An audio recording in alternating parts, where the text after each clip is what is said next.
అందమైనటువంటి సరే ఉండాలి అని పెట్టించినాము. మీకు వచ్చిన బాధ ఏముంది? ఇప్పుడు ఎవరు గుర్తు ఈ పాట ఎవరు రాశారు, ఈ పాట ఎక్కడ అందశ్రీ అని చెప్తారు కానీ అందశ్రీ అని చెప్తారు.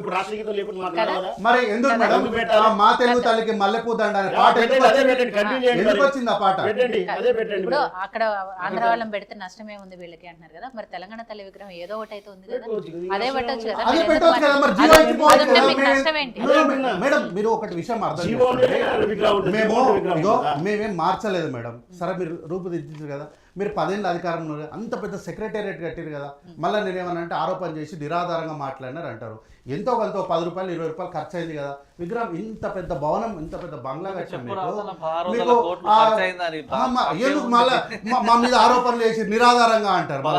ఏమంటున్నా ఇప్పుడు నేనేమంటున్నా, సరే 600 500 10 రూపాయలు అయింది అనుకో, 10 రూపాయలు అయింది. 10 రూపాయల భవనం కట్టిన వాళ్ళకు రూపాయి విగ్రహం పెట్టిపోనికి ఏమైంది మీకు? పనిలో పని అదే పనిలో అంత పెద్ద బాహుబలి గేటు అని ఇన్ని పేర్లు పెట్టారు కదా, మరి ఎందుకు మీరు దానికి బాహుబలి గేట్ అని ఆంధ్ర ప్రాంతానికి చెందిన విజయేంద్ర ప్రసాద్ గారు రాసినటువంటి పేరు ఈడెందుకు పెట్టారు? మీరు ఇంకా రాష్ట్ర సచివాలయానికే పెట్టారు కదా. కాబట్టి ఇవన్నీ ఏంటి అంటే అసందర్భం మేడం. మనం ఏంటంటే అర్థం చేసుకోవాల్సింది ఏంటంటే ఆ పాటలోని భావము, ఆ పాట ఎందుకు రాశారు, ఆ పాటలో ఏం చెప్పారు, ఇది మాత్రమే మనం చూడాలి, అంతేగాని ఇంకోటి ఏం లేదు. అయితే ప్రశ్నలు చాలా ఉన్నాయి, నన్నేమో చెప్పనిస్తలేరు. అయితే రేవంత్ రెడ్డి గారినేమో రేవంత్ వంటి పిచ్చోడు అని మాత్రం అనొచ్చు, కానీ రేవంత్ రెడ్డి గారు దానికి సమాధానం చెప్పొద్దు. బూతులు మాట్లాడుతున్నారు, తిడుతున్నారు అని రేవంత్ రెడ్డి గారిని అంటారు. మొదలుపెట్టింది ఎవరు అంటే మాకు సమాధానం లేదు, గప్చుప్ అంటారు. ఢిల్లీకి 40 సార్లు పోకపోతే 400 సార్లు పోయి నరేంద్ర మోడీ కాళ్ళు పట్టుకో, యువన్ కాళ్ళన్న పట్టుకో అనొచ్చా? మీరు ఒక ముఖ్యమంత్రి కాళ్ళు పట్టుకోవచ్చు అనొచ్చా? మీ గురించే సాక్షాత్తు నరేంద్ర మోడీ గారు వచ్చి అన్నగారు చెప్పాలి, మరి అవునో కాదో నాకు తెలియదు. వారు వచ్చి నా కొడుకును ముఖ్యమంత్రిని చేయాలంటే నేను ఒప్పుకోలేదని ఆయన చెప్పిపోయిండు. ఇప్పుడు ఎవరు కాళ్ళు పట్టుకున్నట్టు? మాకేం సంబంధం దాని గురించి? యశస్విని రెడ్డి విషయంలో కూడా అదే జరిగింది. ఆ అమ్మాయి అంటే ఆ మహిళ నువ్వు ఆడపోయి చేసినావు అని అన్నది. గంట సేపట్ల మాకేం తెలియదా అండి, వాళ్ళు వచ్చి ఇట్లా అన్నారు, మమ్మల్ని రెచ్చగొట్టారు, మాకు ఇట్లా చేస్తా అంటే మేము చెప్పినామని వితిన్ 1 అవర్ వచ్చింది మళ్ళీ వీడియో. ఆ వీడియో ఏందో కూడా పూర్తిగా అర్థం చేసుకునే లోపే దానికి సంబంధించినటువంటి రిపెండెన్స్ వీడియో కూడా వచ్చేసింది. ఇప్పుడు దీన్ని మేము ఎట్లా అర్థం చేసుకోవాలి? అయితే మూసీ విషయంలో మేడం ఒక విషయంలో మా కాంగ్రెస్ పార్టీ ప్రభుత్వం విషయంలో మూసీలో 100 ఇండ్లు కూలగొట్టినప్పుడు 1 or 2 నిజాయితీగా ఉన్న వాళ్ళకు దెబ్బ పడింది మేడం.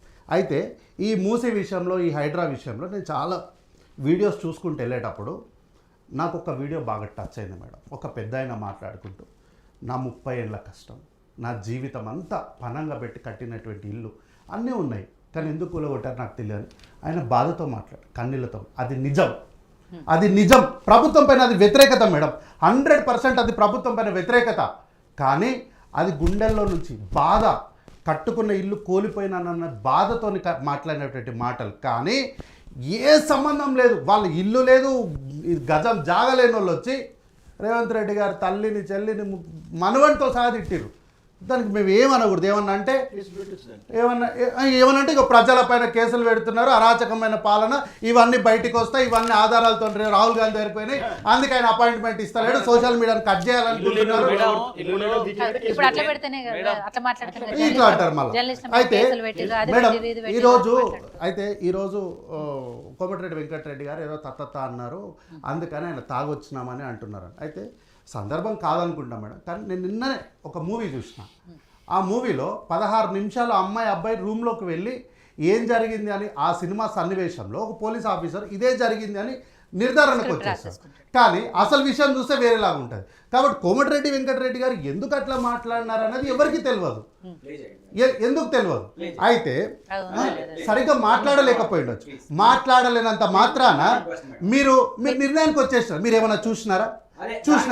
అయితే ఒక పని చేద్దాం మేడం, రేపటి నుంచి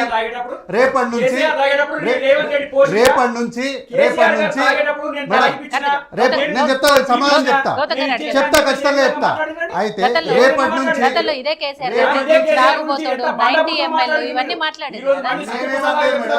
వారే ఒక ప్రముఖమైనటువంటి ఛానల్లో మాట్లాడుతూ రేవంత్ రెడ్డి గారు ఎన్నిసార్లు తాగుబోతాడు సరిగా నిలబడలేడు. చంద్రశేఖర్ రావు గారు ఒక ప్రముఖమైనటువంటి ఛానల్ లో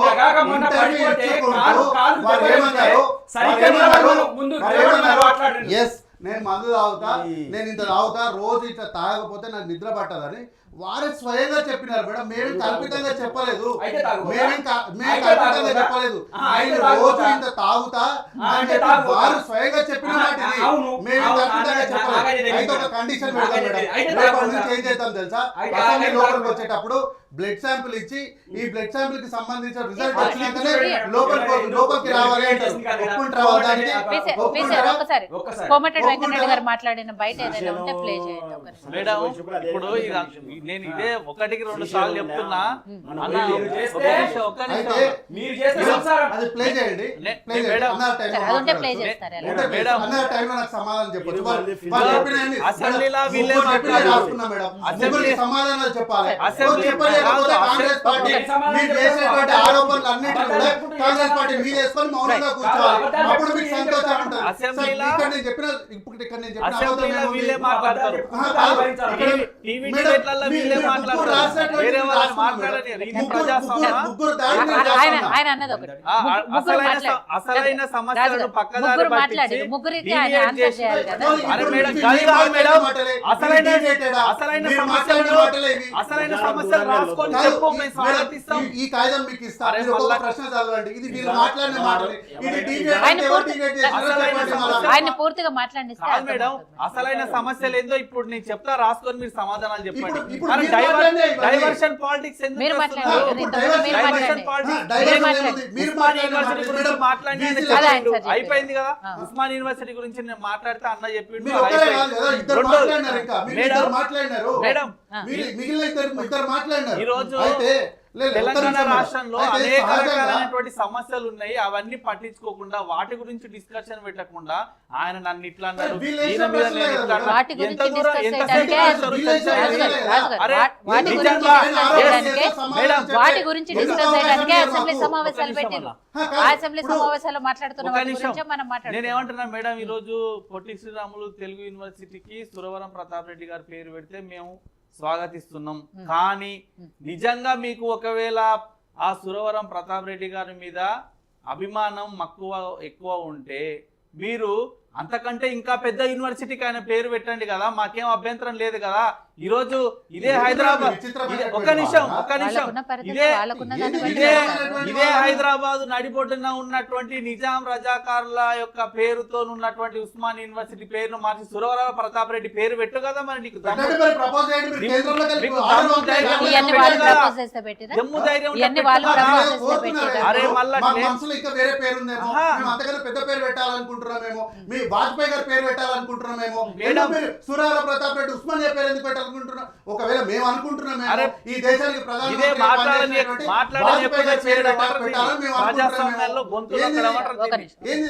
అడిగిన ప్రశ్నలకు సమాధానం చెప్పండి. గుజరాత్ లో మీరెందుకు సర్దార్ వల్లభాయ్ పటేల్ స్టేడియం పేరు మార్చి మోడీ ఎందుకు పెట్టారు?